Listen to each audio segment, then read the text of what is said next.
वृन्दावनेश्वरी तवैव पदारविन्दम्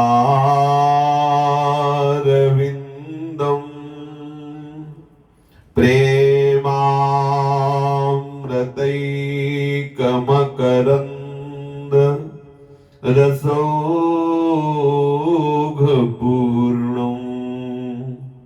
हृद्यर्पितं मधुपते स्मरतापमुग्रम्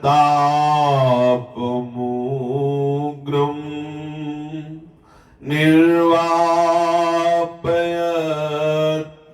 परमशीतलमाश्रयामि निर्वापयत् परमशीतलमाश्रयामि। श्रीमद् श्री वृंदावन धाम की जय। श्री वृंदावन श्री वृंदावन श्री वृंदावन श्री वृंदावन प्राण वृंदावन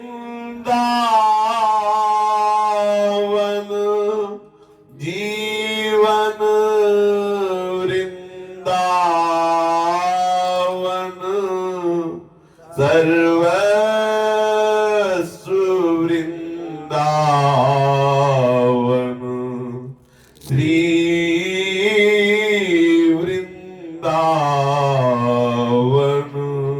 श्री राधा वल्लभ लाल की जय।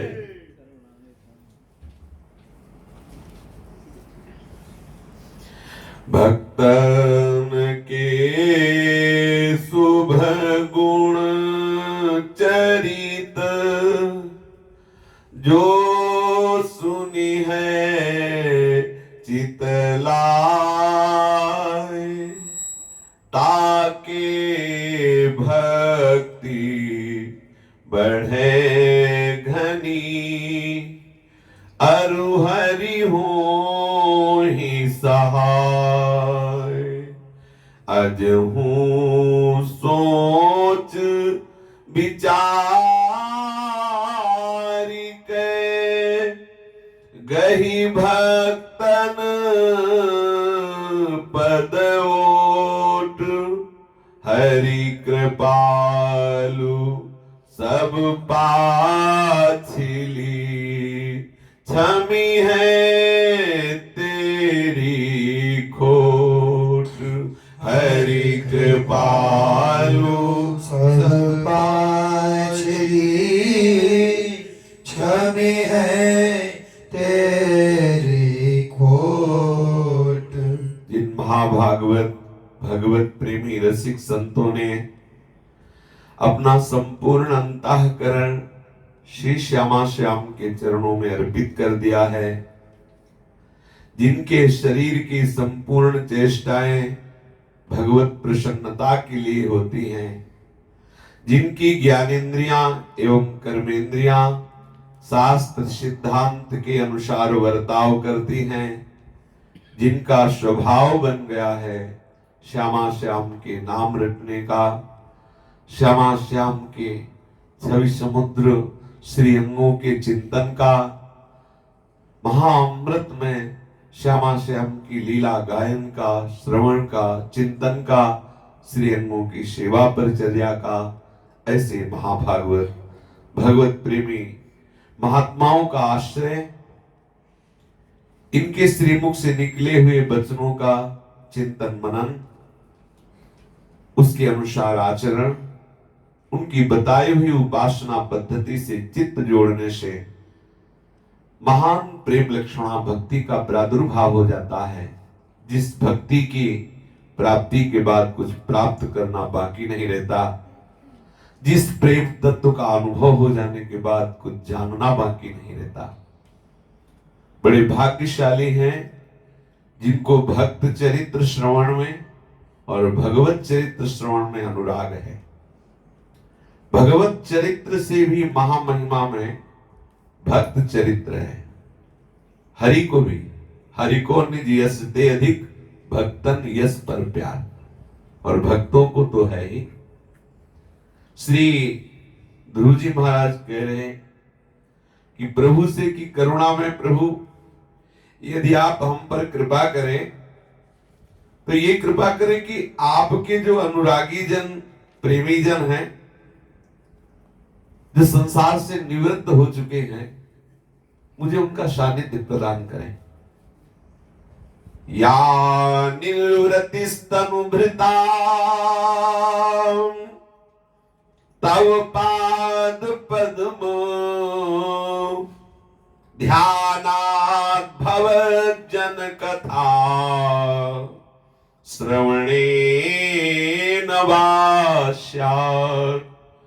सा ब्रह्मणि स्वमहिमन्यपि नाथ मा भूत्, किं त्वन्तकाशिलुलितात् पततां विमानात्। भक्तिं मुहु प्रवहतां त्वयि मे प्रसंगो, भूयादनंत महता ममलासयानां। एनाञ्जसोल्बणमुरो व्यसनं भवाब्धिं, नेसे भवद्गुणकथामृतपानमत्तः। तेना स्मरन्त्यतितरां प्रियमीशमर्त्यम्, ये चान्वदः सुतसुहृद्गृहवीतदाराः। ये त्वज्जनाभ भवदीय पदारविन्द, सौगंध लुब्ध हृदये सुकृत प्रसंगा।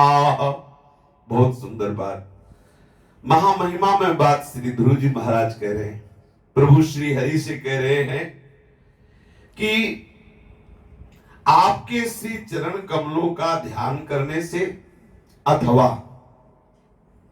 आपके भक्तों की कथा सुनने से, प्रभु के श्री चरणों का ध्यान तभी हो सकता है जब भक्त चरण रज का सेवन हो। मति में सामर्थ्य आ ही नहीं सकती, नहीं साब मतिस्तावद रुक्रमांगिन, ऐसी मति बन ही नहीं सकती बिना भक्तों की चरण रज का सेवन किए। भक्तों की चरण रज का सेवन ना हो तो वो विद्वान हो सकता है, शास्त्र का प्रवचन कर सकता है, लेकिन वो प्रभु का अनुरागी नहीं हो सकता, वो तत्वबोध संपन्न महापुरुष नहीं हो सकता। जड़ भरत जी महाराज जब रघुगण को उपदेश करते हैं तो कहते हैं, रघुगण जी की वो साधन बताओ जिससे ये ब्रह्मबोध हमें प्राप्त हो जाए। तो कहते हैं, रघुगणी तत्तपसा नयाति न चेज्जया न निरूपणात् गृहाद्वा न छंदसा नैव जलाग्नि सूर्यो बिना महत्पाद रजोभिषेकम। जब तक महापुरुषों की चरण रज का आश्रय या सेवन नहीं किया जाता तब तक ब्रह्मबोध भी नहीं हो सकता। और प्रहलाद जी महाराज हिरण्यकश्यप से कह रहे, नैसाम मतिस्तावद रुक्रमांगिम इस पर सत्यानर्थापगमो यदर्था महीयसाम पाद रजोभिषेकम निष्किंचना नाम न वृणीत यावत। जब तक निष्किंचन संतों के चरणों का वर्ण नहीं किया जाता, अर्थात उनके चरणों का आश्रय नहीं लिया जाता, उनके चरण रज से अभिषिक्त नहीं हुआ जाता, उनकी चरण रज को माथे पे नहीं धारण किया जाता, उनकी आज्ञा का पालन नहीं किया जाता, तब तक ऐसी मति किसी के सिखाने से नहीं होती। प्रहलाद जी महाराज कह रहे, तो श्री हरि के श्री चरणों का ध्यान तभी हो सकता है जब किसी भक्त चरण का आश्रय हो। भक्त चरण धरि भाव तरत भव सिंधु अगाधा। श्याम श्यामा पद कमल संगी सिर नायो, जब तक श्याम श्यामा के चरणों के ध्यान में डूबे हुए रसिक जनों के चरणों का आश्रय नहीं होगा, तब तक श्यामा श्याम के श्री चरणों का ध्यान हो ही नहीं सकता। सिद्धू जी महाराज कह रहे हैं भवज्जन कथा श्रवणेन वा स्यात्। बड़े भाग्यशाली महाभाग्यशाली जन है जो आपके भक्तों की चर्चा सुनते रहते हैं। श्रवण और कथन का एक ही फल होता है, ध्यानात आपका या आपके भक्तों का। प्रभु के ध्यान से भी सरस सहज और महिमा में ध्यान भक्तों का है, सहज भी है। देखो अभी पीछे सत्संग में आया कि जब वैकुंठनाथ प्रकट हुए तो सबकी आंखें चौंधिया गई, सकबका गए, किसी के देखने की हिम्मत न पड़ी। लेकिन जो वैकुंठनाथ को हृदय में लिए डोलते हैं, आप उनका अपने तरह से स्वागत कर सकते हैं, उनको दुलार कर सकते हैं, उनको भोजन पवा सकते हैं, उनके साथ संभाषण कर सकते हैं, उनको अपने इन्हीं नेत्रों से देख सकते हैं, जबकि वैकुंठनाथ परतंत्र होकर उसके हृदय में बंदी बन चुके हैं। हम भक्त पराधीनो अस्वतंत्र युद्ध। देख लो भक्त जन ऐसे महामहिमा में है कि सर्व स्वतंत्र श्री हरि कह रहे हैं हम भक्त पराधीन हूं, मैं भक्त के अधीन हूं। और वो ऐसे तेजो में प्रभु जो बड़े बड़े ब्रह्मा शंकर आदि के भी ध्यान में सहसा नहीं आते, वो किसी भी भक्त का सेवन करने से सहज हो जाते हैं, मिलने उनका मिलन सहज हो जाता है। या निर्वृति तनुभृताम तव पाद पद्मो ध्यानात् भवज्जन कथा श्रवणेन वा स्यात्। आहा, आपके श्री चरण कमलों का ध्यान करने से, या दो बातें, आपके भक्तों की कथाएं सुनने से प्राणियों को एक ऐसा अपार आनंद प्राप्त होता है कि वो आनंद के बल से संसार से लोक परलोक से वैराग्य धारण कर लेता है। ये हम रोज वैराग्य की बात सुनते हैं लेकिन धारण नहीं कर पाते, क्योंकि आनंद की कमी है। निज सुख बिन मन होए कि थीरा, जब तक मन को आत्मानंद का, भगवदानंद का, श्यामा श्याम के चरणारविंद की दासत्व का आनंद अनुभव नहीं होगा, तब तक केवल उपदेश करने से या उपदेश सुनने से बात नहीं बनेगी। बातन प्रीति न होए सखीरी, बातों से पेट नहीं भरता, पाने से पेट भरता है। ऐसे भजन नसेनी प्रेम की। जब हमारे चित्त में निरंतर प्रिया प्रीतम का चिंतन होने लगे, बोले बड़ा कठिन हमसे नहीं होने वाला, तो बोले या भक्तों का सुमिरन सेवन जैसे हरि का अगर ऐसे भक्त का करे और दोनों का परिणाम पलड़े पे रखा जाए तो भक्त के सेवन का परिणाम ज्यादा जोरदार होगा। भक्तों के हृदय में हरि से भी ज्यादा करुणा होती है। कभी कभी विधान में देखा जाता है कि हरि को थोड़ा लग भी जाता है कि इतना कृपा करने पर भी थोड़ा भोग ले माया, थोड़ा ये दंड भोग ले तब सही होगा। लेकिन भक्त का ऐसा स्वभाव नहीं देखा गया। एक बार भक्त के सम्मुख हो गया तो स्वयं दंड भोग लेगा, लेकिन उसको नहीं भोगने देगा। स्वयं कष्ट सह के, स्वयं उसके प्रारब्ध को सह के उसके कदम परमार्थ में आगे बढ़ने स्वयं। ये बहुत विचित्र बात है। इसीलिए कह रहे हैं कि हे प्रभु, श्री ध्रुव जी महाराज कह रहे भवज्जन कथा श्रवणेन वा स्यात्।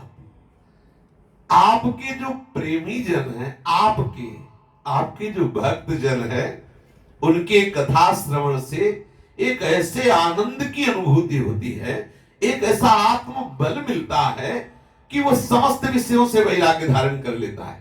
सच्ची मानी, ये जितना बसंत ऋतु दिखाई दे रहा है भगवत चर्चा का फल है। ये बसंत ऋतु नहीं दिखाई दे, फूली फूली बसंत ऋतु, ये भगवत चर्चा का फल है। ये जो बसंती रंग है नहीं दिखाई दे रहा, ये सब भगवत चर्चा का फल है। रोज जब हम हरि प्रिया की चर्चा सुनते हैं या हरि प्रिया के आशिकों की चर्चा सुनते हैं तो हमारा चित्त लालायित होने लगता है। देखो कितनी बड़ी बात है, जिन संसार के भोगों के लिए जीव पागल बना घूम रहा है, प्राणों की भी, अपने प्रिय प्राणों की भी परवाह नहीं करता अर्थ प्राप्ति के लिए, क्योंकि अर्थ से भोग मिलते, उन भोगों को ये विष्ठावत त्याग करके भगवत मार्ग में चल रहे हैं। बल किसने दिया? बहुत सूक्ष्म विषय है। बोले या तो तव पाद पद्म ध्यानात या भवज्जन कथा श्रवणेन वा स्यात्। या तो आपके श्री चरणों के अनन्य ध्यान से, या आपके भक्तों का जहां कथन श्रवण, भक्तों की महिमा गाई जाती है, भक्तों की महिमा सुनी जाती है, तो उससे जो एक आनंद की प्राप्ति होती है, उससे संपूर्ण लोगों पर विजय प्राप्त करने का बल आता है और अपने स्वरूप भूत ब्रह्मानंद में, आत्मानंद में, नित्यानंद में, भगवदानंद में, प्रेमानंद में स्थित हो जाता है। यदि भगवत चरणारविंद का ध्यान ना हो, भक्तों की चर्चा ना सुनी जाए, भक्तों के चरणों का आश्रय न लिया जाए, तो मन को आनंद नहीं मिलेगा। आनंद नहीं मिलेगा तो किसी की ताकत नहीं कि विषय से रोक सके। बहुत बलवान मन है, और मन जिस समय अपने स्वरूप में खड़ा हो जाता है तो बड़ों बड़ों को हिला के रख देता है। वो सबके पास है, सब देख रहे हैं। अगर कोई रोक सकता है तो आनंद रोक सकता है। आनंद निज सुख बिन मन होए कि थीरा, उसके दो ही उपाय हैं। पहला है, बोले तव पाद पद्म ध्याना, गौर वर्ण सावल चरण रचि मेहंदी के रंग, तीन तरुवन तर लुठत रहे रतिजुत कोटि अनंग। जहां करोड़ों कामदेव रति के सहित जिनके चरणों में बलिहार है, न्योछावर है, ऐसे गोरी भोरी किशोरी के चरण, ऐसे सांवले सरकार के चरणों का ध्यान होता रहता है। उस हृदय में ऐसा आनंद होता है कि समस्त लोगों के विषयों से वैराग्य हो जाता है। या जिनके हृदय में उनका ध्यान होता रहता है, ऐसे का ध्यान होता रहता है। कपिल भगवान ने कहा, जो आसक्ति संसार का बंधन प्रदान करती है, वही आसक्ति यदि संतों से कर लिया जाए तो मोक्ष का खुला हुआ द्वार है। भगवान साक्षात सांख्य उपदेश करने के लिए स्वयं प्रकट हुए हैं। तो सा ब्रह्मणि स्वमहिम मन्यपि नाथ माभूत। वो अपने स्वरूप भूत ब्रह्म में स्थित हो जाता है, आत्मानंद में स्थित हो जाता है। जिनको काल की तलवार खंडित कर डालती है, उन भोगों की तरफ वही लालायित होते हैं जिनके ना तो भक्तों का संग हुआ है, ना हरि के चरणों का ध्यान हो रहा है। जो भक्तों का संग नहीं करते, हरि चरणों का ध्यान नहीं करते, वो तपस्या करके, दान पुण्य करके, अनुष्ठान कर करा के माना के ऊपर के लोकों में चले जाएंगे। लेकिन क्या होगा?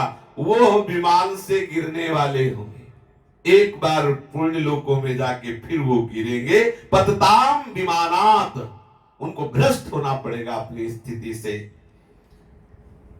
इसलिए हे अनंत, आप में निरंतर भक्ति भाव रखने वाले जो शुद्ध चित्त हैं,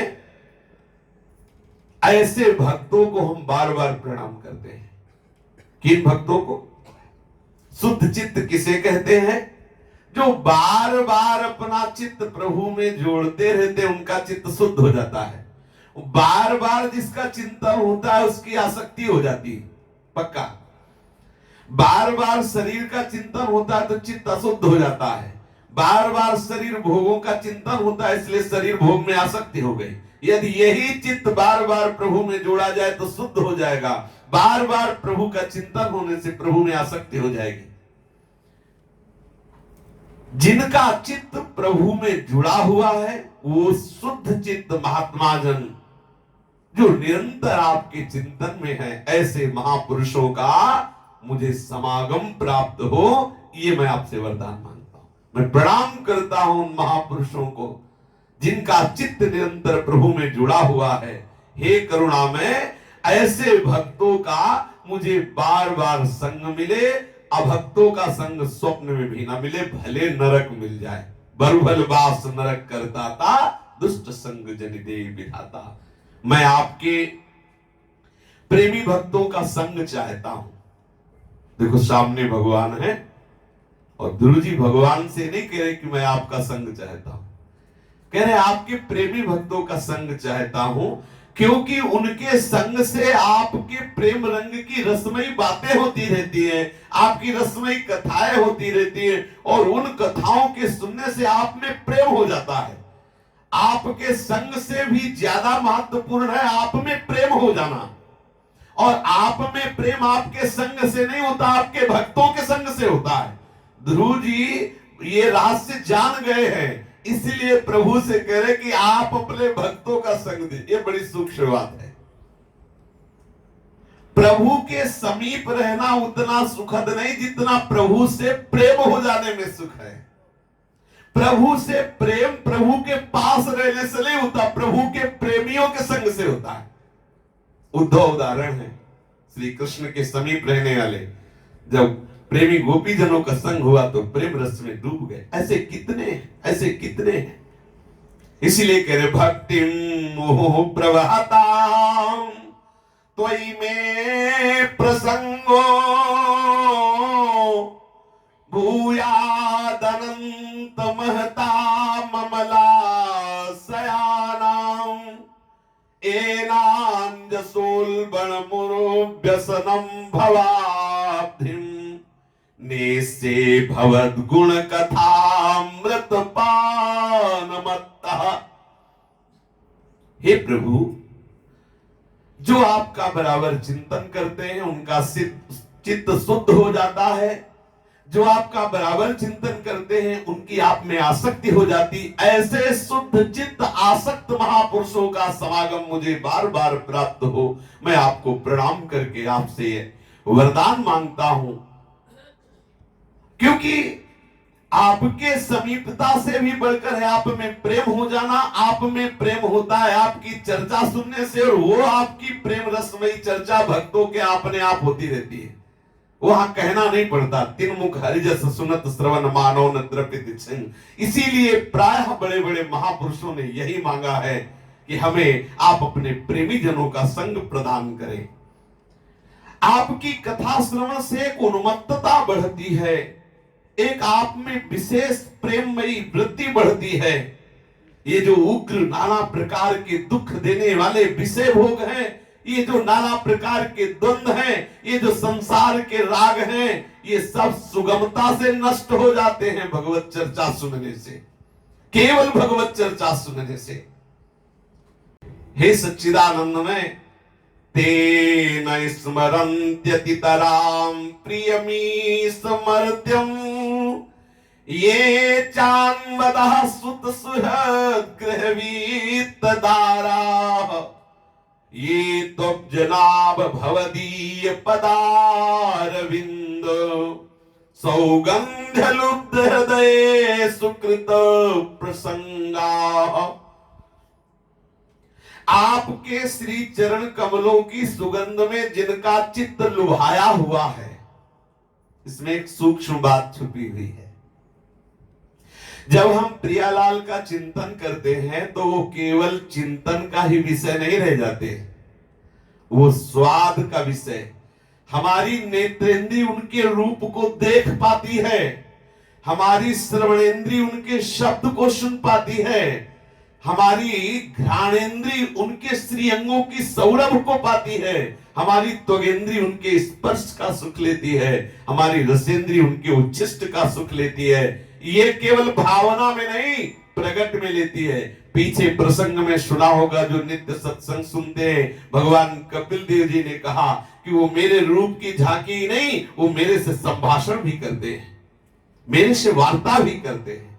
आहा, आपके श्री चरण कमलों की सुगंध में जिनका चित्त लुभाया हुआ है, आप भजन कीजिए, कभी अचानक आपको इतनी सुंदर सुगंध खुद अनुभव में आएगी। ऐसा होता है भक्तों के जीवन में, ऐसा लगता है कि मानो कहीं से सुगंध का बहुत बड़ा प्रवाह आ रहा हो, अपार सुगंध। कभी अचानक दृश्य बदल जाएगा, आपको दिखाई देगी झांकी। कभी आपकी श्रवणेंद्री बजने लगेंगे नूपुर, आप बावरे हो जाएंगे किधर से। कभी आपको अचानक बंसी की ध्वनि सुनाई देगी, आप भजन में तो लगिए। अपने अत्यंत प्रिय शरीर, शरीर के संबंधी पुत्र, मित्र, गृह, स्त्री आदि का भी स्मरण नहीं रह जाता। ऐसा प्रेम प्रकट होता है उनके हृदय में, जो आपका चिंतन करते रहते हैं, आपके भक्तों में आसक्ति करके उनके श्रीमुख से निकले हुए वचनों का चिंतन मनन करते हैं, आपके महान यश से, पूर्ण प्रेमामृत से भरी हुई लीला कथा भक्तों के श्रीमुख से सुनते रहते हैं। उनकी घ्राणेन्द्रिय में आपके श्रीअंग की सौरभ, आपके श्री चरणों की सुगंध बस जाती है। तो उसका परिणाम क्या होता है? बोले उसका परिणाम यह होता है कि उनको देह कुटुंब ते जाए छूट सब ही विधि नातो। अत्यंत प्रिय शरीर ये चान्वदा सुत सुहृद ग्रह वित्त दारा। अत्यंत प्रिय शरीर, इसके संबंधी पुत्र, मित्र, घर और स्त्री, इनका स्मरण ही खत्म हो जाता है। को हम कहा विसर, यह है परम स्थिति, परम लाभ, महामहिमा में भागवती स्थिति। हे करुणामय प्रभु, आप ये कृपा कर दो। अच्छा, जो भक्तों का संग करके, भगवत लीला श्रवण करके, भगवत चरणारविंद का चिंतन करके ये स्थिति प्राप्त करते हैं, उनको तो ये परमानंद। और जो भगवत विमुख हैं, तो वो ये ना सोच ले कि हमें कोई देख नहीं रहा, हम जो मनमानी चाहे आचरण करें, कोई हमें देख नहीं रहा, ऐसा मत समझे। सूर्योग्नि खम मरुद्भवः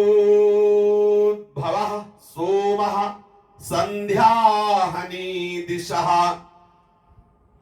सूर्यो अग्नि खम मरुद्गवः सोमः संध्याहनि दिशः। कम कुह कालो धर्म इति हेते दैहस्य साक्षिणः। ये 10 हर समय तुम्हें देखते रहते हैं। शरीर से, वाणी से, मन से जो भी कुछ कर रहे हो, हर समय 10 गवाही हैं और ठीक निर्णय तुम्हें मिलेगा, कभी छूट नहीं। अवश्य में भोक्तव्यम कर्म कृतम कर्म शुभाशुभम, निश्चित भोगना पड़ेगा। बहुत सावधान। पहले चर्चा हुई कि जो प्रभु के प्रेमी जनों के चरणों का आश्रय लेकर के भगवत चर्चा श्रवण या भक्त चर्चा श्रवण में अपने चित्त को जोड़ते हैं, उनका चित्त शुद्ध हो जाता है, उनके चित्त में प्रभु के चरणारविंद की प्रेमा भक्ति आ जाती है। जिसके हृदय में प्रभु से प्रेम हो जाता है, तो शरीर के संबंधी संसार के भोगों से सुदृढ़ वैराग्य हो जाता है और ब्राह्मी स्थिति उनके हृदय में सदैव छाई रहती है। अर्थात सदैव परमानंद में उनके हृदय का एक अद्भुत भाव, एक अद्भुत उल्लास, एक अद्भुत उन्मत्तता उन्हें बाहर आने ही नहीं देती, अर्थात बहिर्मुख होने ही नहीं देती, कहीं विषय का आकर्षण रह ही नहीं जाता। और इसके विपरीत जो भजन नहीं करते, तो निश्चित है कि उनसे पाप कर्म होंगे ही होंगे। कुछ शुभ कर्म होंगे तो कुछ अशुभ कर्म होंगे। पाप कर्म और शुभ कर्म ये कैसे जाने जाए? तो बोले वेद प्रणहितो धर्मो धर्मस्य तद्विपर्यय वेदो नारायणः साक्षात् स्वयं भूरिति सुषुम। शास्त्र कहता है ये करो तो उसे धर्म कहते हैं, और जो कहता है ना करो, अगर उससे करते हो तो अधर्म कहते हैं। और जो भोगी पुरुष होता है वो ये नहीं देखता कि शास्त्र क्या कहता है, वो मनमानी आचरण करता है। या तो भगवत शरणागत हो या भक्त शरणागत हो, दो में ही इतना विवेक आता है कि उस शास्त्र के अनुसार चले। भक्त शरणागत भी उसका लक्ष्य बन जाएगा भगवत प्राप्ति, और शास्त्र सिद्धांत से चलेगा। जो प्रभु की शरण में, वो अपने प्रीतम के वचन के विरुद्ध कैसे चल सकता है? क्योंकि शरणागत श्री कृष्ण अनुकूल लेन, श्री कृष्ण के अनुकूल चलेगा, श्री कृष्ण के विपरीत चलेगा नहीं। जो भगवान के बताए हुए शास्त्र रूपी वचनों के विरुद्ध चलता है, वो कभी शरणागत हो ही नहीं सकता। तो ये कभी कोई ना सोच ले कि भजन करने की जरूरत क्या है, हम मनमानी आचरण करें, कोई देखता तो है नहीं, तो आपको भोग भोगना पड़ेगा। ये 10 गवाही हैं सूर्य, सूर्योग्नि खम मरुत गवः सोमः संध्या हनि दिशा कम कुहु कालो धर्मेति हेते दैहस्य साक्षिणः। बोले सूर्य, अग्नि, आकाश, वायु, इंद्री, चंद्रमा, संध्या, रात, दिन, दिशाएं, जल, पृथ्वी, काल और धर्म, ये 10 हर समय गवाही है। तुम्हें ये कहने की जरूरत नहीं कि जी हमने किया नहीं है या किया है। ये 10 हर समय तुम्हारे साक्षी हैं। चाहे अब आप देखो, रात हो चाहे दिन हो, कर्म तो दो में ही होंगे ना। और दिशाएं, पृथ्वी, संध्या, बोले ना रात में ना दिन में, तो संध्या, संध्या भी, रात है तो चंद्रमा, दिन है तो सूर्य, वायु, इंद्री, जल, काल, आकाश, अग्नि, धर्म, ये सब हर समय साक्षी है। और इतनी सूक्ष्मता से दंड दिया जाता है विधान कि अगर जैसी धरिवंश नरक गति दुर्भर यम द्वारे कटियत नख छीके, छीक देने पर नाक काट दी जाती है। अर्थात इसका भाव है कि एक एक सूक्ष्म क्रिया का भी आपको फल मिलेगा। चाहे जितना आप छुपा के करें, ये 10 हर समय रहते हैं। ये 10 गवाह हर समय पेन कलम लिए रहते हैं, तुम्हारी एक एक बात लिख रहे हैं। और भगवान ने गीता में कहा है, अवश्य में वो भोक्तव्यम कृतम कर्म शुभाशुभम, भयभीत हो जाओ।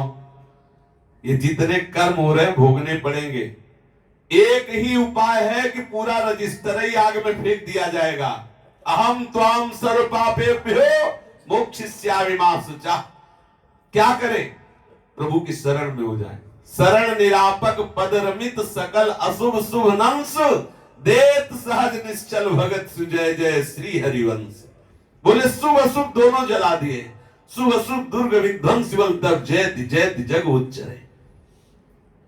जितने भी कर्म होते हैं इनके द्वारा अधर्म का पता चल जाता है। एतैरधर्मो विज्ञातः स्थानम दंडस्य युज्यते, सर्वे कर्मानुरोधेन दंडमर्हन्ति कारिणः।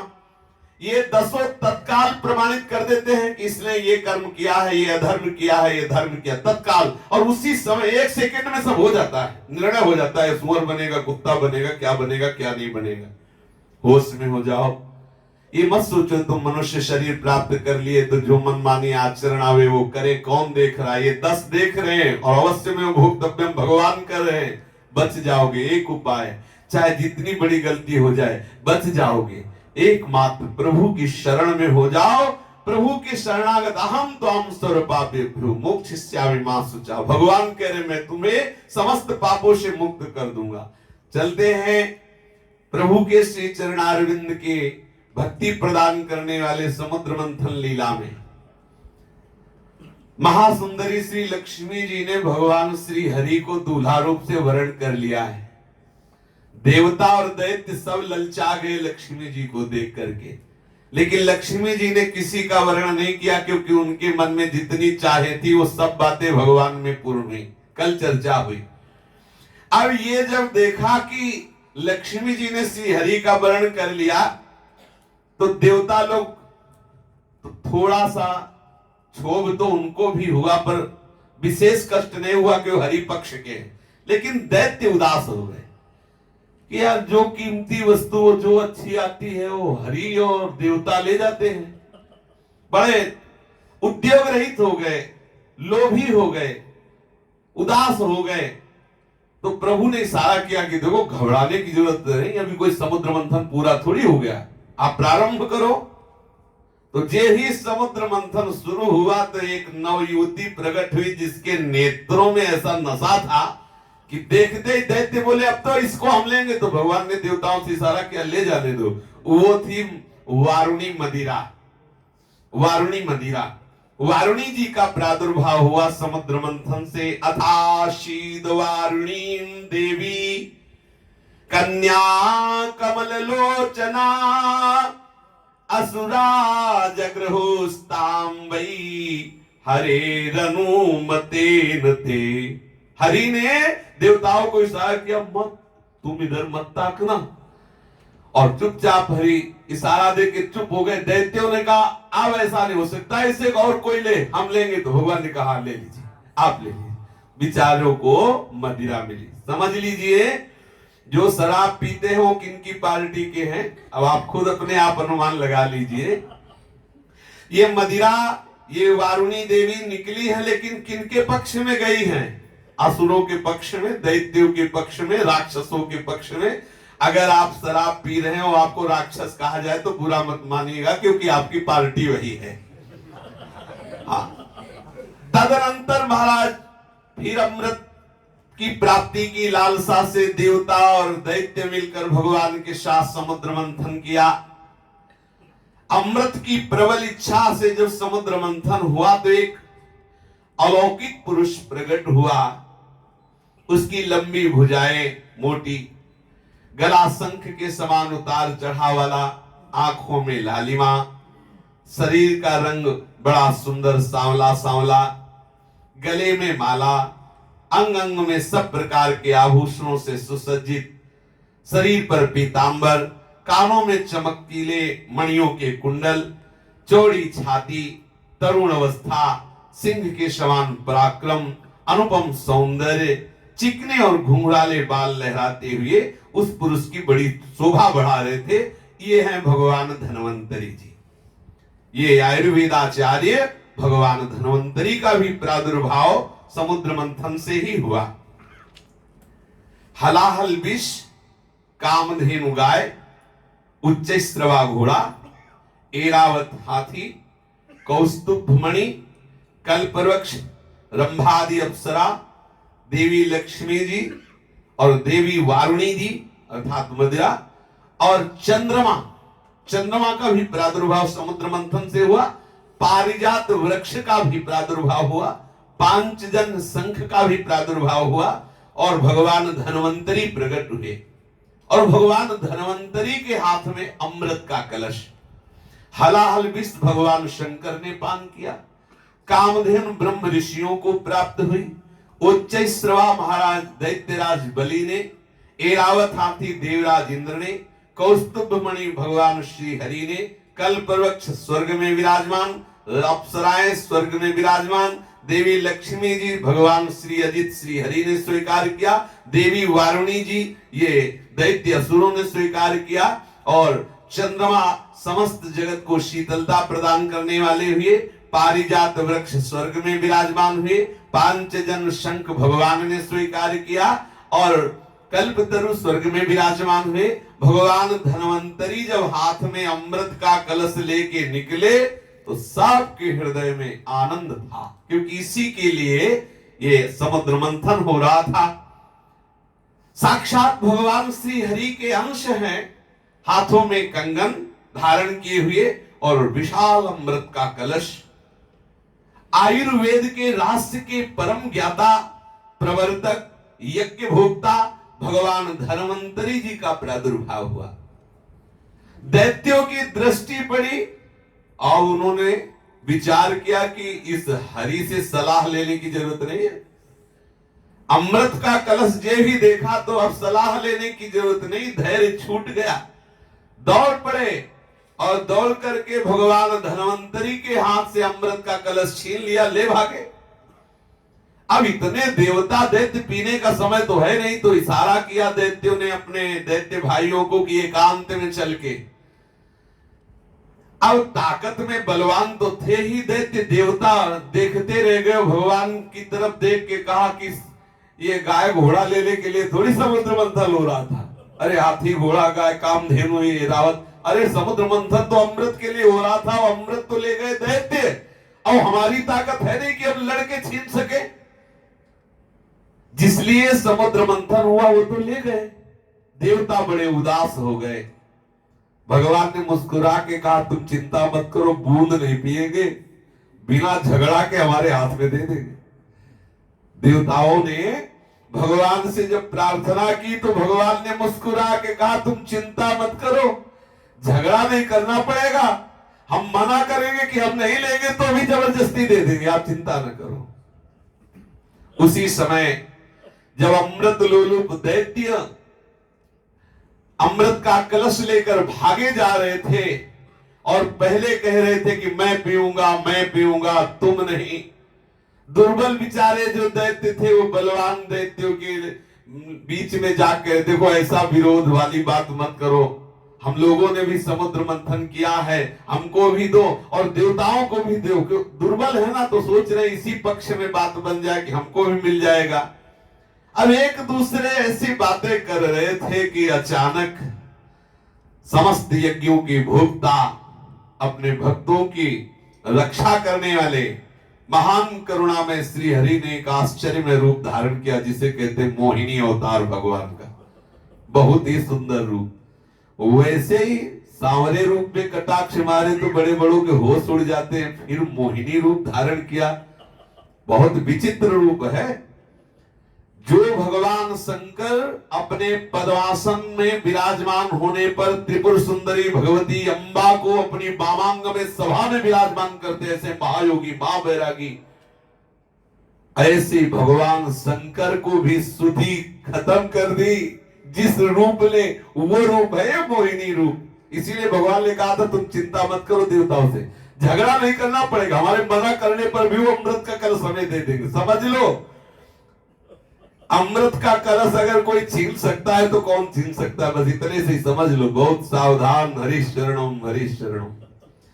अब दैत्यों में तू मैं हो रही थी, उधर सभी उपायों के जानने वाले चतुर शिरोमणि प्रभु श्री हरि ने एतस्मिन् अंतरे विष्णु सर्वोपाय विधीश्वरः योषिद्रूपमनिर्देश्यं दधार परमाद्भुतम। परम अद्भुत स्त्री का रूप धारण कर लिया। अच्छा, श्याम वर्ण है, और ऐसा श्याम वर्ण नहीं है, नीलिमा प्रकाशित हो रही श्रीअंग से, इंद्रनील मणि कांति, नील कमल के समान नेत्र, देखने से ही मतलब प्राण देने का मन हो जाए, ऐसे नेत्र। हरि है हरि, तभी कह रहे जो चाहिए इन्हीं से मांगो, जो चाहिए। बहुत बढ़िया बात है। धन चाहिए तो जिनके चरण में निरंतर महालक्ष्मी सहलाती रहती हैं कि हमारी तरफ एक बार नेत्र कृपा करके उठा ले, और नेत्र प्रभु उनकी तरफ ना देकर भक्तों की तरफ देखते हैं। अगर आपको धन चाहिए तो ऐसे श्री हरि का आश्रय लो। अगर आपको अंग रक्षक चाहिए तो जिनके सुदर्शन चक्र आदि सेवक है, ऐसे श्री हरि का आश्रय ले लो, वो रक्षा करेंगे। भगवान कह रहे हैं कि जो मेरी शरण में आ जाता, मेरा व्रत है कि उसे मैं निर्भय कर देता हूं। प्रभु कब एक बार कोई मेरी शरण में आ जाए उसे मैं निर्भय कर देता हूं, भगवान कहते हैं।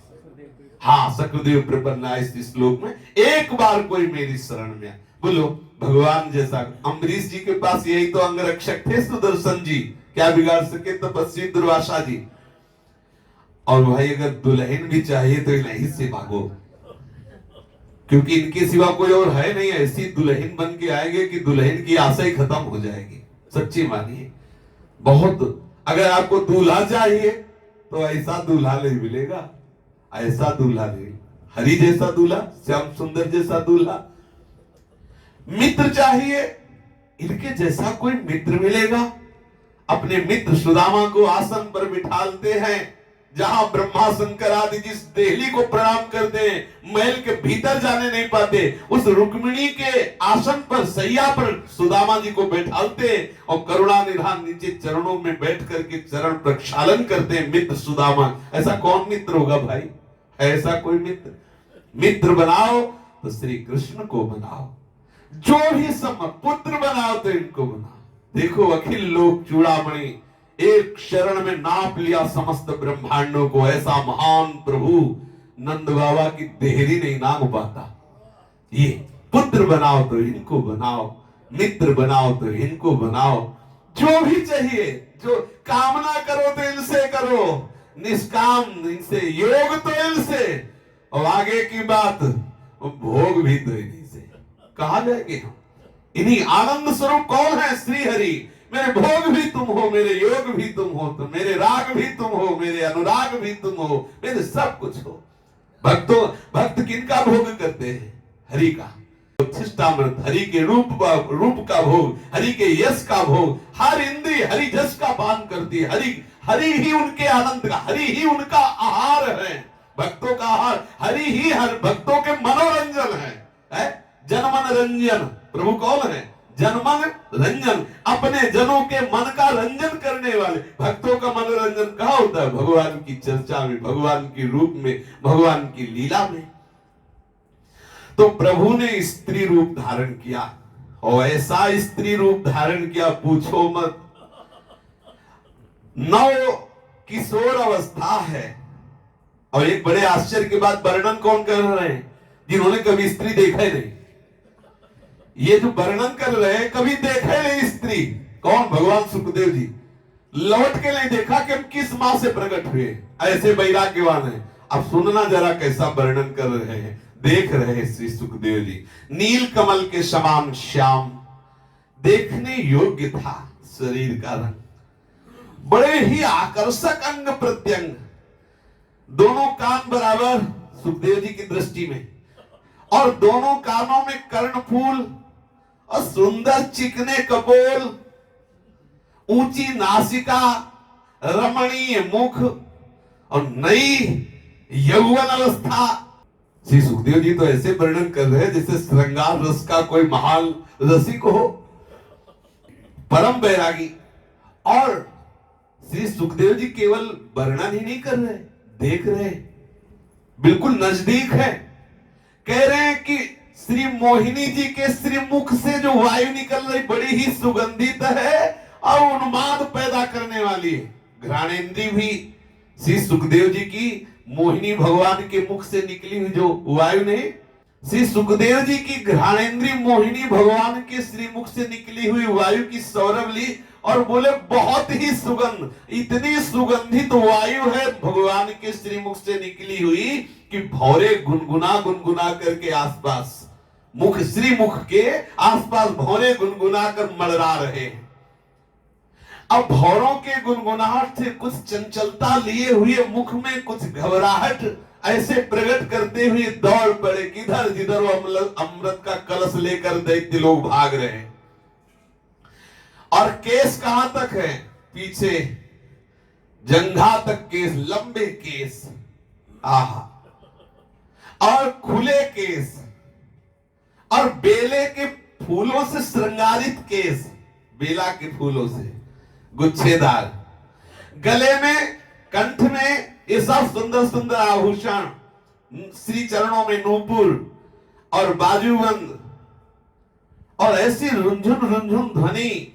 अब बिल्कुल झीनी साड़ी की एक एक अंग का दर्शन हो, झीनी साड़ी, विशाल नितंब, उसके ऊपर करधनी की अनूठी छटा, और लज्जा भरे नेत्र, मंद मुस्कान। किनके ऊपर?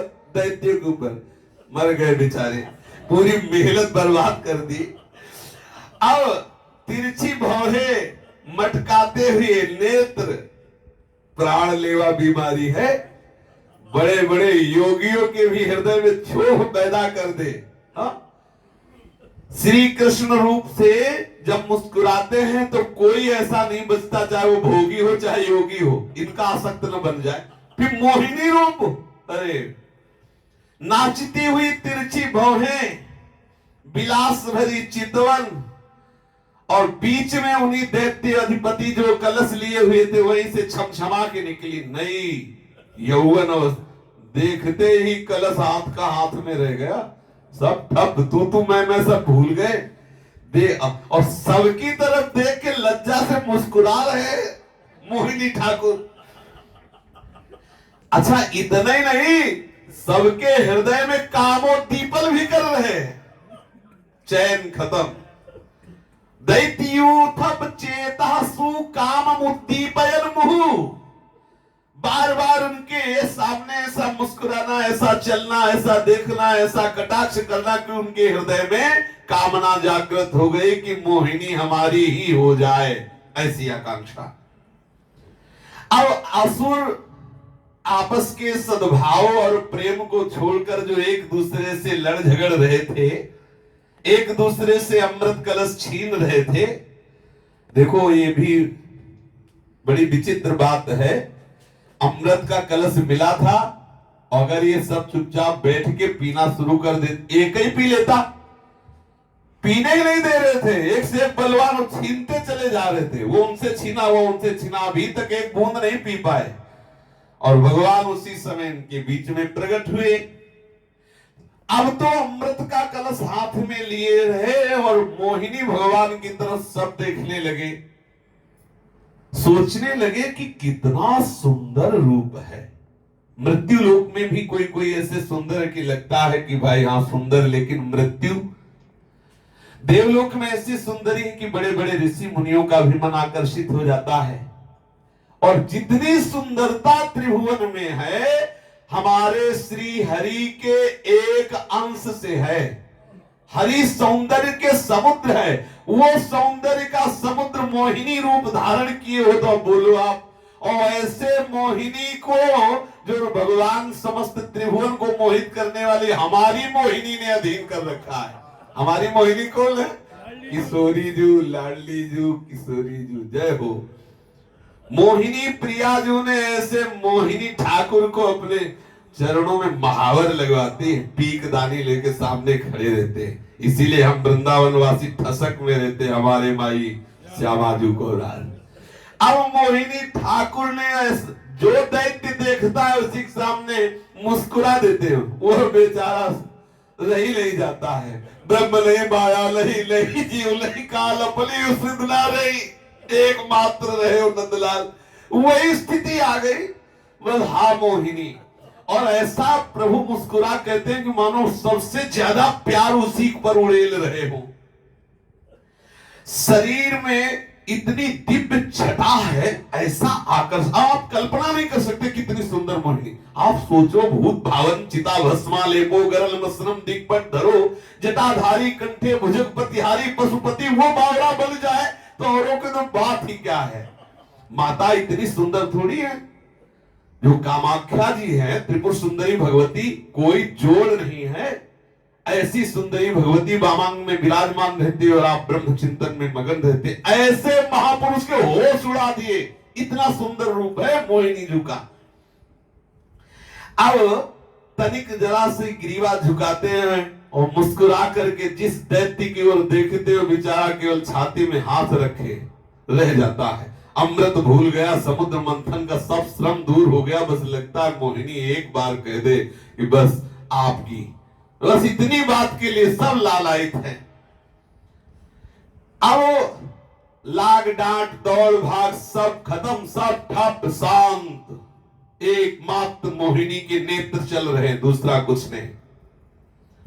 अब उन लोगों में जो प्रधान थे, जो आसपास कलश के खड़े थे, एक कलश जो भयानक बलवान दैत्य हाथ में लिए खड़ा है, भगवान उसी के नेत्रों में नेत्र मिलाए तो उसने पूछा, तुम कौन हो? भगवान से, तुम कौन? हे कमल नयनी, तुम कहां से आई हो और तुम क्या करना चाहती हो? सुंदरी, तुम किसकी कन्या हो? तुम्हें देखकर हमारे मन में कुछ कुछ हो रहा है, वो मतलब खलबली मच रही है। भगवान श्री हरि जो मोहिनी रूप धारण के जो कह रहा तुम कौन हो, तो अब कैसे आकर्षित कर रहे हैं, अब कैसे बतावे। अब प्रभु मुस्कुराए तो उसको लग रहा है कोई भी हो एक बार कह दे कि बस मैं आपके साथ चलते, बस ये अभी अमृत का कलश हम पटक दे, हाँ ना पीने की जरूरत है कुछ, ये केवल कह दे। कुछ नहीं बोले, केवल मुस्कुराते रहे मोहिनी ठाकुर। तो बोले हम समझते हैं, दैत्य बोले कि देवता दैत्य सिद्ध गंधर्व चारण लोकपाल किसी ने भी अभी तक आपका स्पर्श नहीं किया, फिर मनुष्यों की तो बात ही क्या है, क्योंकि आपका रूप ऐसा है। सुंदरी, अवश्य विधाता ने दया करके हम लोगों के ऊपर तुम्हारी रचना की है, इंद्रिय एवं मन को तृप्त करने के लिए तुम्हें यहां भेजा है। विधाता की बड़ी कृपा जो तुम हमारे पास आए हो। मानिनी, वैसे तो हम लोग एक ही जाति के हैं, फिर भी हम सब एक वस्तु की चाह कर रहे हैं, इसलिए हमें आपस में जो लड़ाई झगड़ा हो रहा है वो हमारा झगड़ा मिटा दो। भगवान ने कहा इसी को मिटाने के लिए तो हमने रूप धारण किया है। देखो, भगवान ने कहा तुम्हारा परिचय कहा क्या है? बोले हमारे बाप दोनों के कश्यप जी हैं, दैत्य और देवताओं के। हम सब सगे भाई हैं, माता अलग अलग है। समुद्र मंथन किया था अमृत के लिए, अमृत निकला है, इतने में देवता भी आ गए। अमृत निकला बड़े पुरुषार्थ से। अब ये अमृत हम आपको देते हैं, आप न्याय करके हम सबको निष्पक्ष होकर के बांट दो, कोई झगड़ा न करे। ये अमृत जानते हो क्यों दे रहे? अमृत पीने के लिए नहीं दे रहे, आप मेरी हो जाओ, बस इसके लिए अमृत दे रहे। असुरों ने जब इस प्रकार प्रभु से प्रार्थना की, मीठी मीठी बात की, तो मोहिनी ठाकुर ने तनिक मुस्कुरा के तिरछी चितवन से कटाक्ष मारा, जैसे घाव में और नमक छिड़क दे। वो ऐसे ही अधीर हो रहे थे, वो मुस्कुरा के और कटाक्ष मारी। अच्छा, आप लोग महर्षि कश्यप के पुत्र हैं? भाई आप कश्यप के पुत्र हैं, इतने महान ब्रह्म ऋषि के, और मैं ठहरी कुलटा। भगवान बोल रहे हैं कथम कश्यप दायादा पुश्चल्या मयि संगता विश्वासम पंडितो जातु कामिनी सुनयाति सालावृकाणां स्त्रीणां च स्वैरिणीनां सुरद्दिशः सख्यान्याहुरनित्यानि नूत्नं नूत्नं विचिन्वताम्। भाई आप लोग तो महात्मा कश्यप के पुत्र, मैं ठहरी उल्टा स्त्री, और आप लोग मुझ पर विश्वास करके अमृत का कलश दे रहे हैं कि आप न्याय करके अमृत पिला दो। देखो, उल्टा का मतलब होता है स्वेच्छाचारणी। कह रहे स्वेच्छाचारणी स्त्री पर विश्वास नहीं करना चाहिए, और आप हम पर विश्वास कर रहे हो, मैं स्वेच्छाचारणी हूं, इसीलिए कह दिया कि कोई दोस्त। और ये कहते कहते और कुछ करते जा रहे हैं, मुस्कुरा के ऐसे देखते जा रहे हैं कि मानो वो कह रहे चलेगा, तुम स्वेच्छाचारणी उल्टा कुछ भी हो चलेगा, अमृत का कलश लो और सबको बांट दो। दैत्यों, कुत्ते पर और व्यभिचारिणी स्त्री पर विश्वास नहीं करना चाहिए। अमल पागल कुत्ता है, कैसा कुत्ता है, नजदीक आके काटी ले तो थोड़ा दूर से रहो, 10 हाथ दूर रहो। व्यभिचारिणी स्त्री है, कितना तुमसे विश्वास दिलाए, लेकिन नहीं, विश्वास नहीं करना चाहिए। और भगवान कहते हैं कि मैं उल्टा हूं, मैं स्वेच्छाचारिणी हूं, और स्वेच्छाचारी तो है, इनके ऊपर कौन है? परम स्वतंत्र न सिर पर कोई। अब कह तो सत्य ही रहे, नारायण है, हरि है, कृष्ण है, झूठ थोड़ी बोलेंगे। ये किसके? जो भजे उसके। ये किसी एक के है क्या? जो भजे उसके, सब भजे तो सबके। ये सबकी ताकत रही है कि जो चाहे उसके हो जाए, ये यही है। इसीलिए कह मैं उल्टा हूं। और कुत्ते और व्यभिचारिणी स्त्रियों की मित्रता स्थायी नहीं होती, अच्छी भी नहीं होती। इसलिए क्योंकि जैसे कुत्ता नया नया शिकार ढूंढता रहता है, जो टुकड़ा डाले उसी को मालिक मान लेता है, ऐसे व्यभिचारिणी स्त्री जो धन दे, जो उसके मनोनुकूल चले, वो उसी की हो जाती है। देखो, भगवान अगर छुपा के बोलते तो बात थी, भगवान ने स्पष्ट अपना परिचय दिया कि देखो धोखे में मत रहना। अब मोहिनी एक कहते जा रहे हैं, मुस्कुराते जा रहे हैं, कटाक्ष मारते जा रहे हैं, तो कान में कुछ सुनाई ही नहीं दे रहा दैत्यों के। केवल इतना ही लग रहा है कि उसे मोहिनी कह दे कि हम तुम्हारी हैं। परिहास भरी वाणी दैत्यों के मन में और भी विश्वास पैदा कर रही है, उनको और लग रहा है विश्वास।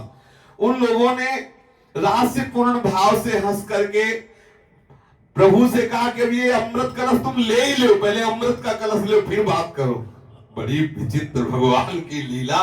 जिसके लिए इतनी मेहनत, और वो अभी तो मांग भी नहीं रहे, वो कह रहे कि हम उल्टा है, हमें मत दो, हम पर विश्वास मत करो। बोले बात बाद में करना, पहले कलश लो। कलश लिया, अमृत का कलश ठाकुर जी के हाथ में। अब देवताओं को चैन मिला कि हाँ, इतनी मेहनत जो की, अब अगर एक भी पी लेता तो गड़बड़ हो जाता, उसको परास्त करना मुश्किल हो जाता। मोहिनी ठाकुर के हाथ में कलश आ गया, अमृत का कलश अपने हाथ में लेके तनिक मुस्कुराते हुए मीठी वाणी से कहा कि देखो, जब तुम मुझ पर विश्वास ही कर रहे हो तो एक नियम है, मैं उचित करूं या अनुचित बोलोगे नहीं बीच में। और मुस्कुरा दिया। मुस्कुराहट भगवान की माया का प्रादुर्भाव करने का मूल स्थान है। भगवान की मुस्कुराहट से ही माया का प्रादुर्भाव हुआ, ऐसा वेद कहते हैं, ऐसा शास्त्र कहते हैं। इसीलिए साधकों को बस इतने से विशेष दर्शन से बचने की आवश्यकता। पहला आकर्षण यही है। भगवान ने कहा कि जब हम पर विश्वास करके अमृत का कलश दे रहे हो तो एक बात है, एक नियम मैं लागू करता हूं कि मैं उचित करूं या अनुचित, बीच में बोलोगे नहीं। और फिर मुस्कुरा दिया। अरे उन्होंने कहा तुम चाहे तो ढरका दो, पूरा समुद्र में डाल दो, हम कुछ नहीं बोलेंगे, क्योंकि प्रभु का जो चितवन, जो मुस्कान, कैसा भगवान का अद्भुत रूप। यदि तुम सब लोग ये स्वीकार करो कि कोई टोकेगा नहीं, कोई रोकेगा नहीं, तो मैं फिर ये सेवा ले लेती हूं, फिर मैं अमृत सबको जैसा उचित समझूंगी वैसा बांट दूंगी। बड़े बड़े दैत्य मोहिनी की मुस्कुराहट और कटाक्ष में फंस चुके थे। अब वो ये बड़ी बारीकी वाली बात उनको समझ में आई नहीं। सबने स्वीकृति दे दी, तुम्हें छूट है, तुम जो चाहो करो, जिसको चाहो पिलाओ, कोई नहीं रोकेगा। सबने एक स्वर में कह दिया स्वीकार है, स्वीकार है, तुम्हारा ये जो वचन है मुझे स्वीकार है। इसका कारण था कि वो मोहिनी के वास्तविक रूप को जानते नहीं थे, फंस गए मोहिनी रूप में। भगवान ने देवताओं को इशारा किया, लाइन में बैठ, लाइन में, खड़े होने का समय नहीं है। अच्छा बैठारा कैसे जानते हो? 36 वाला आंकड़ा करके, 36 वाला, इधर देवता इधर दैत्य, पीठ 63 वाले आंकड़े वाली पंक्ति नहीं, 36 वाली। दैत्यों को इधर हो, कहा कोई किसी की तरफ देखेगा नहीं। और अमृत का कलश लेके सबसे पहले किधर गए? दैत्यों की लाइन में। पिलाया एक बूंद भी नहीं, और मुस्कुराते हुए जा रहे। वो लग रहा कि पिलाया एक बूंद नहीं, सब मुस्कुराते, सबको अपने नेत्र कटाक्ष से बेंधते हुए गए और पिलाना शुरू किया देवताओं को।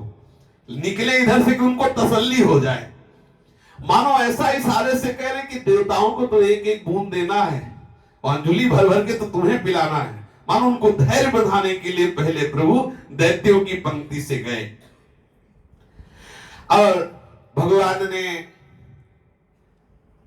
जो अमृत है, अब यहां एक सूक्ष्मता का विषय कि यदि अमृत पान करना है तो एकमात्र प्रभु का आश्रय है, नहीं ये आसुरी वृत्तियां अमृत का कलश छीन ले जाएंगी।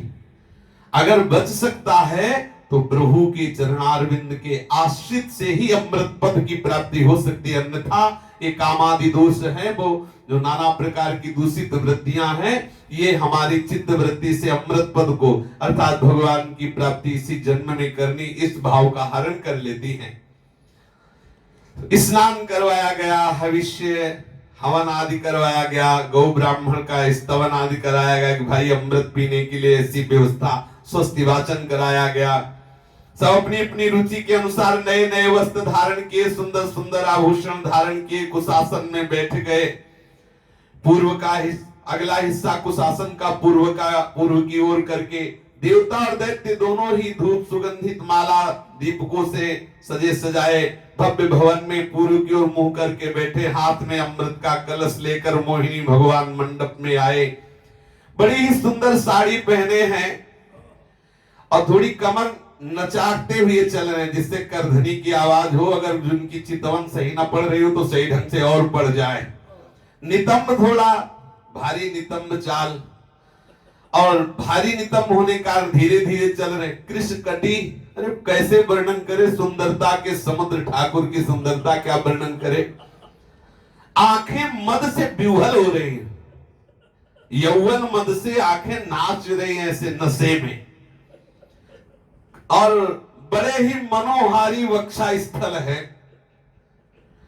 और गजेंद्र की सूंड के समान जंघाएं स्वर्ण नूपुर झनकारते हुए, कानों में सुंदर कुंडल, नासिका बड़ी ही सुंदर, उसमें भी सुंदर बुलाक, कपोल बड़े चिकने, बड़ा सुंदर मुख।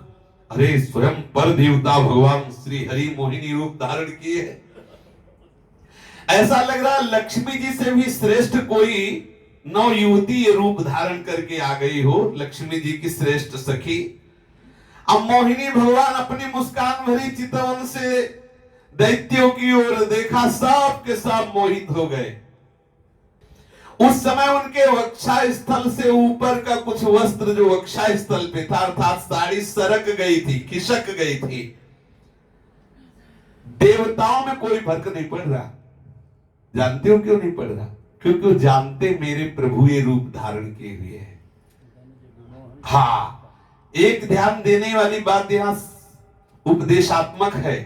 ये जो जानते हैं कि मेरे प्रभु इस स्त्री रूप में है, उनको कभी भी कामासक्त होकर के भ्रष्ट होने, जो ये जानते हैं कि बहुत सुंदर स्त्री है तो बस गए, जो ये जानते हैं कि मेरे भगवान इस सृष्टि में स्त्री रूप धारण किए हुए हैं, उनके चरणों में प्रणाम किया तो निश्चित है भगवत कृपा से उसके हृदय में काम वेदना जागृत नहीं होगी।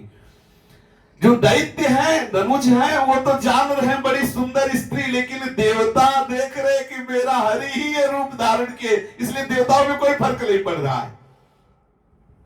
भगवान ने मोहिनी रूप जो धारण किया, उसमें विचार कर रहे हैं कि अगर दैत्य असुरों को अमृत मिल गया तो बहुत अनिष्ट हो जाएगा, क्योंकि स्वभाव से आसुरी स्वभाव अर्थात क्रूर स्वभाव, इनको अमृत पिलाना मानो सांप को दूध पिलाना बड़ा अन्याय हो जाएगा। इसलिए उन्होंने असुरों को अमृत का एक बूंद भी नहीं दिया। भगवान ने देवता और असुरों की अलग अलग पंक्तियां बनाई, दोनों को कतार बांधकर अपने अपने दल में बैठाया। इसके बाद अमृत का कलश लेकर भगवान सबसे पहले दैत्यों के पास गए, उन्हें हाव भाव कटाक्ष से मोहित करते हुए आगे निकलते चले गए। और ऐसा कि भाई देवताओं को थोड़ा थोड़ा दे के हम अभी आ रहे हैं पिलाने, और देवताओं को शुरू कर दिया पिलाना, जिसके पीने पर वृद्धावस्था नहीं आती, कोई रोग नहीं होता, मृत्यु नहीं आती, कोई अस्त्र शस्त्र उसके अंगों को नहीं काट सकता। बड़ा महिमामय अमृत है, और इस अमृत को भी थूक देने योग्य बना दे, ऐसा है नामामृत। समझ रहे? जो कृष्ण नाम है, जो राधा नाम है, वो ऐसा अमृत है जो इस अमृत को भी थूक देने योग्य बना दे। जो भगवत लीला अमृत है, जब श्री सुखदेव जी महाराज परीक्षित को श्री कृष्ण कथा अमृत पान कराने जा रहे थे, तो देवता लोग यही अमृत का कलश लेके आए थे, यही, और कहने लगे कि भय है परीक्षित को कि तक्षक सर्प काटेगा, इनकी मृत्यु हो जाएगी। तो जो अमृत कलश भगवान ने समुद्र मंथन करके निकलवाया था, वो ये अमृत कलश है।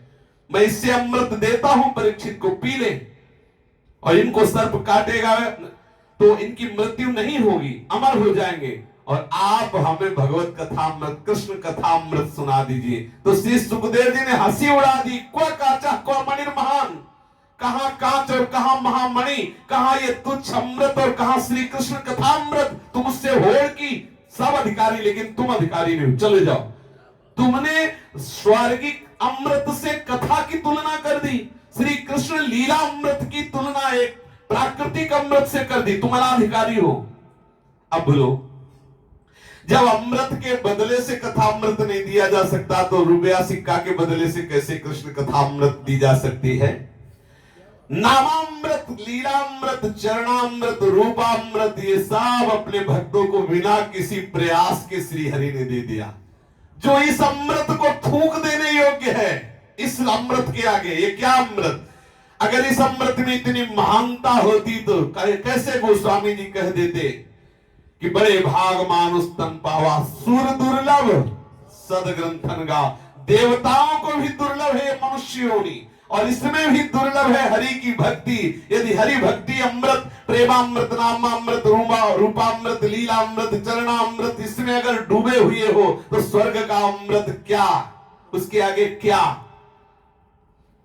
फिर भी भगवान ने वो अमृत देवताओं को पान कराया और अपने वृंदावन वासियों को इससे भी महान नामामृत, कहीं लुभायमान न हो जाना कि वो कोई अमृत बहुत कीमती है। राधा नाम के आगे, कृष्ण नाम के आगे, कृष्ण चर्चा के आगे, वृंदावन धाम के आगे, रज के आगे वो कुछ नहीं, कुछ नहीं।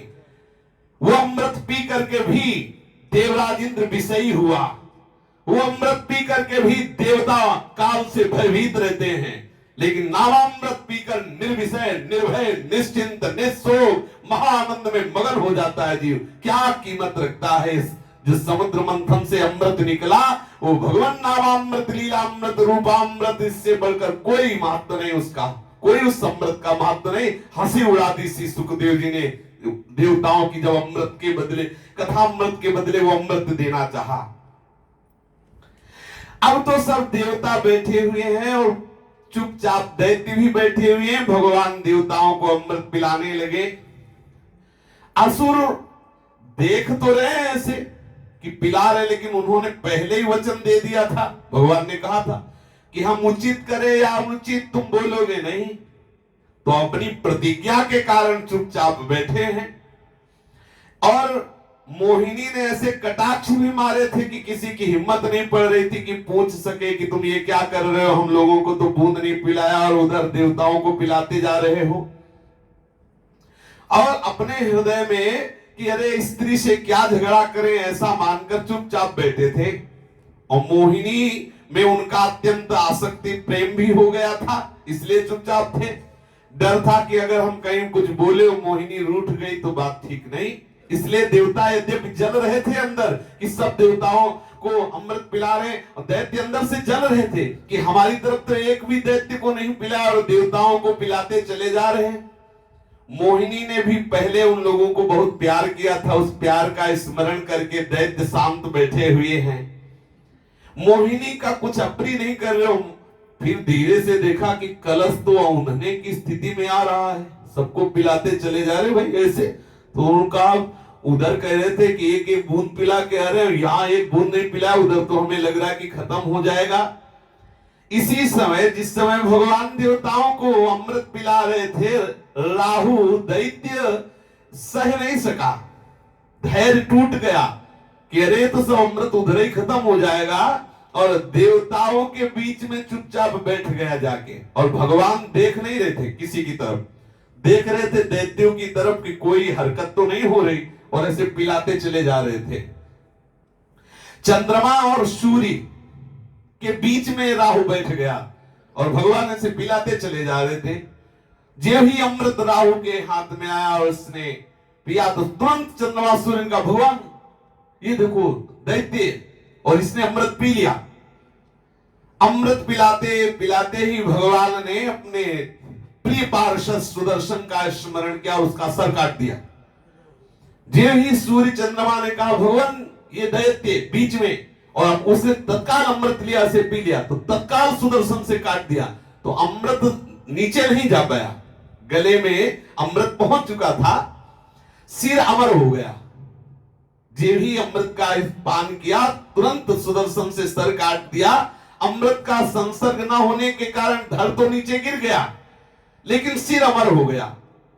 फिर ब्रह्मा जी ने कहा कि ये तो अमर हो गया है, अब इसे अपने पक्ष में मिला लेना चाहिए।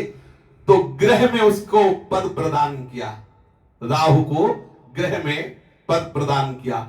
वही राहु पर्व के दिन पूर्णिमा और अमावस्या को अपना दुश्मनी का भाव निकालता है सूर्य और चंद्रमा से। वही भाव से बदला लेने के लिए चंद्रमा तथा सूर्य पर आक्रमण किया करता है, जिसे चंद्र ग्रहण और सूर्य ग्रहण कहते हैं।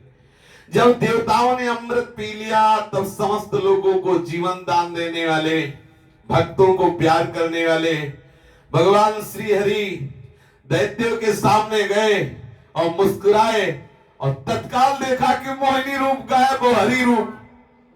देवताओं ने माथा ठोकाए, मारे गए, और कोई मोहिनी नहीं था, ये तो हरि ही था, इसलिए हमें ठग लिया, हरि ने ठग लिया।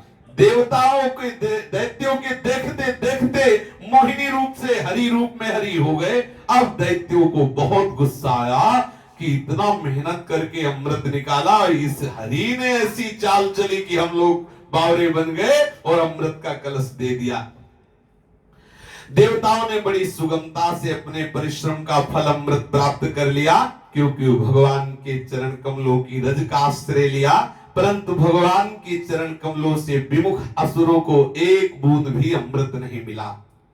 इसलिए जो भी मनुष्य अपने प्राण, धन, कर्म, मन, वाणी ये प्रभु के चरणों में समर्पित कर देते हैं तो निश्चित निश्चित उनका परम मंगल होता है, अमृत पद के अधिकारी होते हैं। और जो प्रभु के चरणों का आश्रय नहीं लेते, प्रभु से विमुख होते, तो चाहे जितना साधना और तपस्या और योग और जो जो मनावे सो कर लो। ब्रह्मा जी कहते हैं मैंने उन्हें विमान से पतित होते देखा है, उन्हें ऊंचे पद से भ्रष्ट होते देखा है। ऐसे ही जैसे दैत्यों ने मेहनत तो बहुत की, हाथ कुछ नहीं लगा, एक बूंद अमृत नहीं लगा। भगवत आश्रित होकर जो भी कर्म करोगे वो सब पूजा हो जाएगी। भगवत आश्रित होकर के निश्चिंत हो जाओ, तुम्हारा कोई विनाश नहीं कर सकता। नामे भक्ता प्रणश्यति।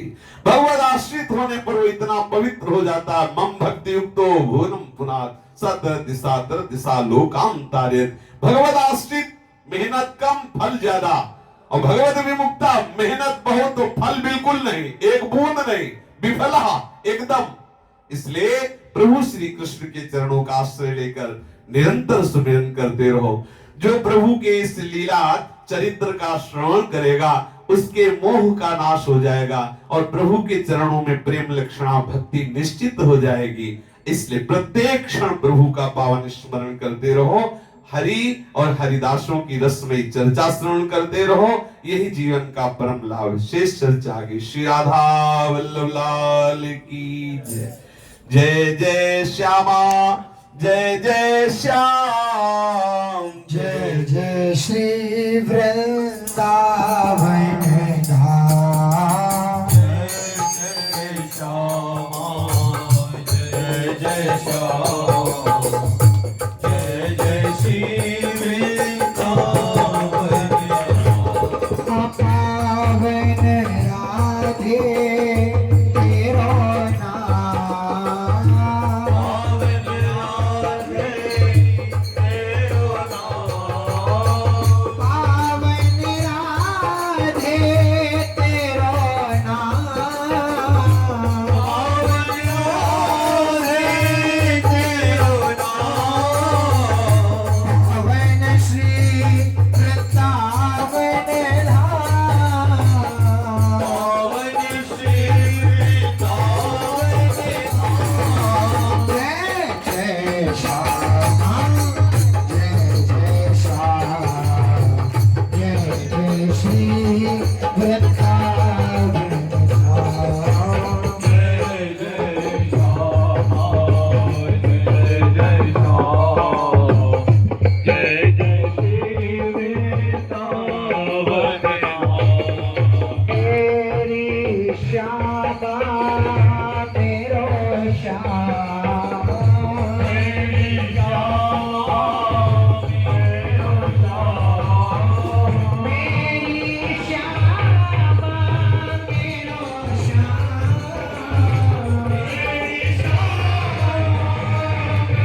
श्याम।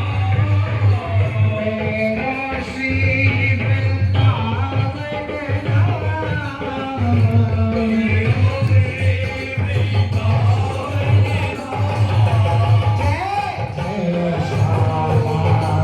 जय जय श्याम जय जय श्री वृंदावन धाम।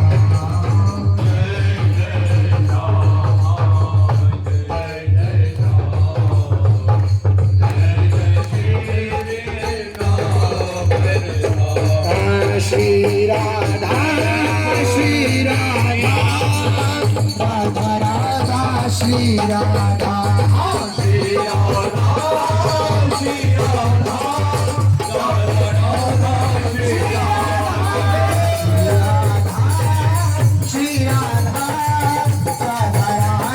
श्री राधा श्री राधा राधा राधा श्री राधा श्री राधा राधा श्री राधा राधा राधा श्री राधा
श्री राधा